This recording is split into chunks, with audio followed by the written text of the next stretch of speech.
Ce samedi 20 novembre 2021 est une date indélébile dans l'histoire de l'église des Chérubins et Séraphins du Bénin. Cette date marque le congrès constitutif de l'organisation des Chérubins et Séraphins pour le développement et la charité. Un congrès sobre, empreinte de solennité. Les travaux qui se sont déroulés ici à Porto Novo ont démarré par une prière et la déclinaison des raisons qui ont milité en faveur de la mise en place de cette organisation. Nous constatons depuis plusieurs années que l'Église n'est pas une organisation pouvant la faire véritablement rayonner et lui permettre d'être connue par le grand nombre à travers des œuvres humanitaires et sociales. La justice, la miséricorde et la fidélité étant ce que recommande le Seigneur Jésus-Christ à travers l'évangile de Matthieu chapitre 23, verset 23. Et c'est librement exprimé par le moyen de l'amour comme le plus grand des commandements. Marc chapitre 12, verset 33. Conscient de cette vérité évangélique et mu par l'élan de solidarité dans un monde où l'individualisme et l'indifférence s'imposent comme mode de vie, nous, de la congrégation chrétienne des Chérubins et des Séraphins, avons décidé de nous regrouper dans un creuset, en dehors des institutions spécialisées de la congrégation, pour impacter davantage le développement de notre Église et d'agir pour l'épanouissement de tous les hommes à travers des actions sociales et humanitaires. Au cours de ce congrès ponctué de débats, les participants sont tous revenus sur la nécessité de disposer d'un tel creuset, surtout au regard du potentiel dont dispose l'Église. Si une organisation a des talents, il faut pouvoir profiter de ces talents. Il faut pouvoir prendre les dispositions pour que toutes les potentialités disponibles contribuent au développement de la structure dont ils sont membres.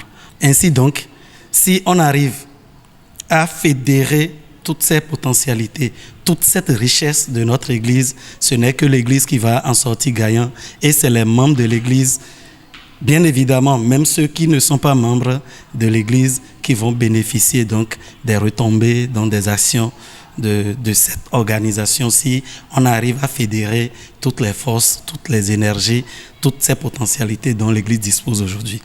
Je pense que c'est une très bonne chose et ça va permettre aussi à l'Église des Chérubins et Séraphins d'avoir une évolution puisque chaque fois nous sommes toujours restés nous-mêmes. Nous ne sortons pas et voir ce qui se passe à l'extérieur et nous sommes renfermés sur nous-mêmes ici. Si bien que quand vous êtes dans des entreprises, on ne reconnaît pas les cadres séraphins. Par exemple, chez moi, chaque fin d'année, on fait la prière, mais c'est les catholiques et les protestants et l'église évangélique qu'on reconnaît, mais pas l'église des Chérubins et Séraphins. Donc, on s'associe le plus souvent aux églises protestantes pour faire cette prière-là. Il y a environ 3 ans que je ne cesse de chanter aux membres de l'organe dirigeant de la congrégation que l'institution d'un creuset du genre permettra à l'Église d'amorcer son développement.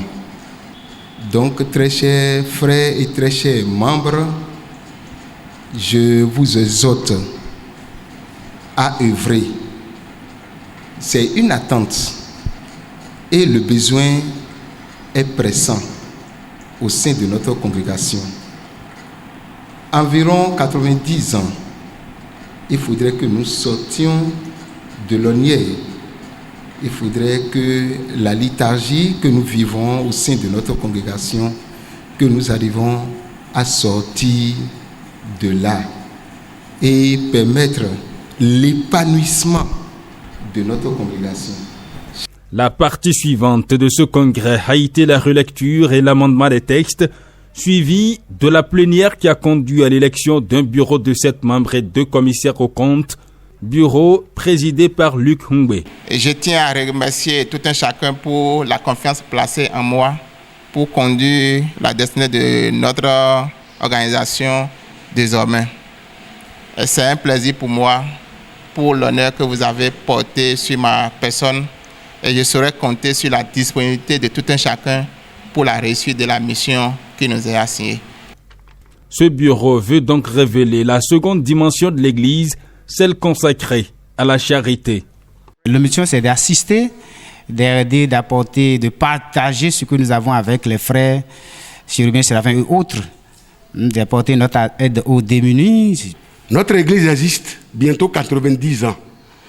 Et par la force des choses, ou bien malheureusement, personne ne connaît l'Église des chérubins et séraphins sur le plan social. Peut-être c'est l'heure de Dieu qui a sonné. Et par sa grâce, nous l'appelons à venir soutenir cette nouvelle organisation pour la gloire de son saint nom. L'organisation fait une place de choix aux femmes et elles en sont conscientes. On a souvent tendance à dire que les femmes ne sortent pas, mais je crois qu'avec un peu de courage et un peu d'engagement, on peut y arriver. Donc c'est un appel, on lance à nos femmes de prendre en main, de prendre vraiment en main les choses et d'avoir le courage de se présenter, d'avoir le courage d'être parmi les mouvements. C'est maintenant à nous, les femmes de la congrégation, de sortir et de faire vraiment quelque chose pour la visibilité de notre congrégation. Le président veut compter sur toutes les couches de l'Église, des chérubins et séraphins pour l'atteinte des objectifs. Seul, on va plus vite. Ensemble, on va plus loin. Nous sollicitons l'adhésion de tous les cadres de notre congrégation pour l'atteinte de ce but afin de faire rayonner notre Église commune.